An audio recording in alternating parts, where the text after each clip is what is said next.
No, these were very, very sharp hooks, Romal. Thank you so much for that. And this is really something which, at least from my point of view, I've been trying to talk to many companies or CEOs who've been chatting with me in the last some days.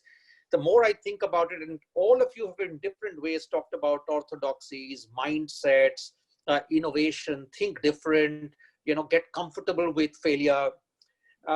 It's really going to be a lot about leadership. It's going to be about a lot of role modeling. It's going to be about reinventing your own styles, flexing for the new world.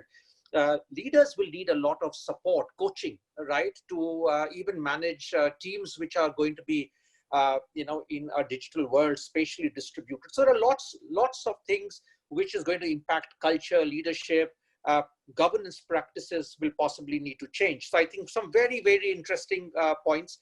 I have a set of questions which are coming in, and I'm cognizant that we have about 20-25 minutes to go. But before I open up and take some questions which are getting posted, I have a question which I want each of the three of you to respond.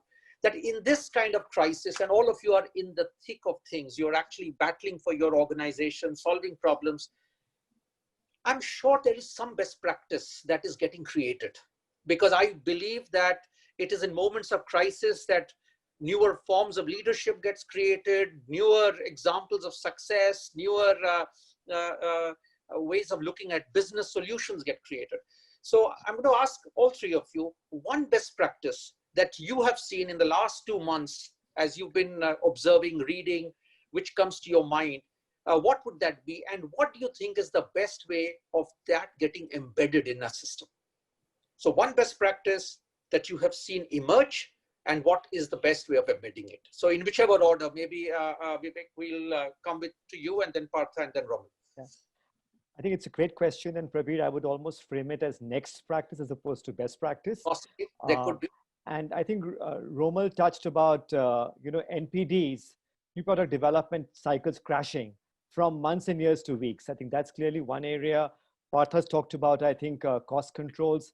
We've seen some amazing cost reduction opportunities. For example, advertisements, what used to cost hundreds of thousands of dollars, can produce an ad in a few $1,000s now. But my personal favorite, I think, has been the power of the virtual high-touch connect.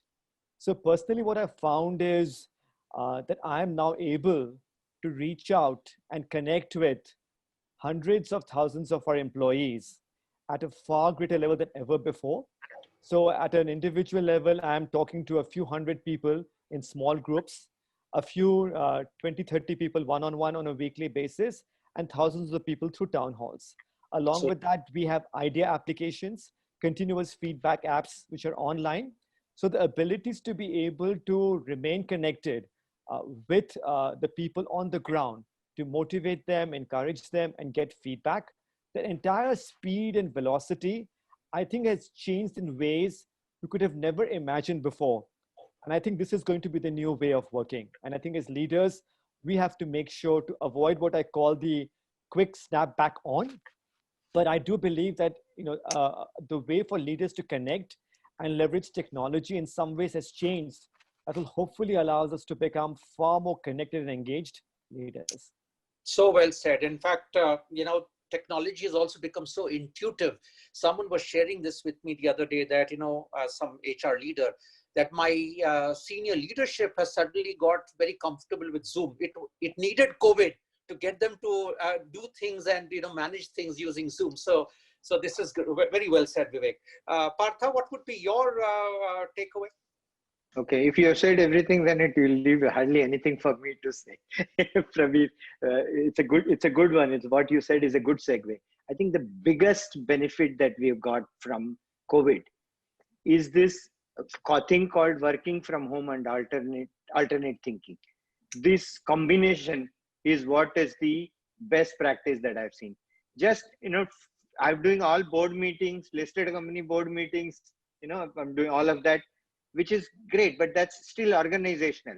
But my wife and her music teacher are now conducting classes over therefore the whole community has conspired to make this, difficulty go away by co-creating.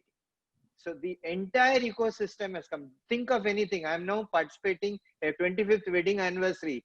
through, and probably now we are physically distant and socially near. Correct. It is not social distancing. It's the other way around which has happened. We are physically far and socially near. So it's almost kind of become. And alternate thinking, just to give 2 or 3 examples, and I'm quoting Mahindra just because I happen to be from there. Sure. Think of auto sector developing masks and ventilators. Correct. Yeah. Think of agri sector developing sanitation, things. Think of logistic putting an allied, emergency services free every city. So I think they said, oh, how do I make this all come to bear to give a best practice for in that kind of thing? And I think this has gladdened our heart, and it may pivot to new business models that we will see later. But what we have now, that we need to embed that into our ecosystem. We don't need to lose this about the entire alternate thinking and the entire ecosystem coming to create new business models. I think this is once in a lifetime opportunity. We'll be fools if we lose it, as a country, as a community, as a world.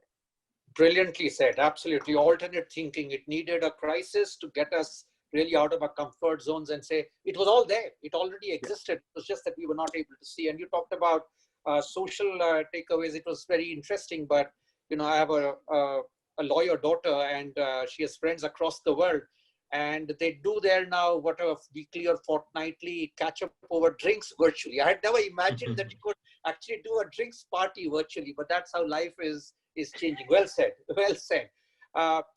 Romal, can I come to you, and what to you would be your biggest takeaway from this experience? So I think a lot of that has honestly been articulated by Vivek and Partha, whether it is in terms of the leadership connect, leadership building confidence. Confidence is extremely important in these times, and the trust in terms of your products with your consumers, or whether Partha spoke about it really in terms of viable mechanisms. But very interesting from our perspective as Deloitte, I would have answered the first 2, but I'll take the third one now, was in Deloitte. The biggest opportunity that we see in India and globally are really 2 things, right? In terms of, one is virtualization. How do you help make a business virtual, right? And of course, a here and now problem is, how do you ensure social distancing, right? In all aspects, right? Not just social distancing of keeping away, but how do you resume business? You would be happy to know that this whole solution has been built on a crowdsourcing platform of Deloitte professionals across in a record period of time. So it was not, usually, we have 7-8 people who sit and, think through a solution, but this virtualization has been completely built. This solution has been completely built. And what's the nice part is bringing in sector flavor, bringing in, core manufacturing experience, retail experience, services sector, all of that in a very, very short period of time. So I think what we figured out for our own business, we are known as a solution company, but we realized that we could have done a lot better and a lot earlier than a COVID actually had to make us do. So that's something I would say is a good practice. Great. So speed is something that very clearly from your examples I'm picking up, that we can do so many things smarter and quicker than we were otherwise doing.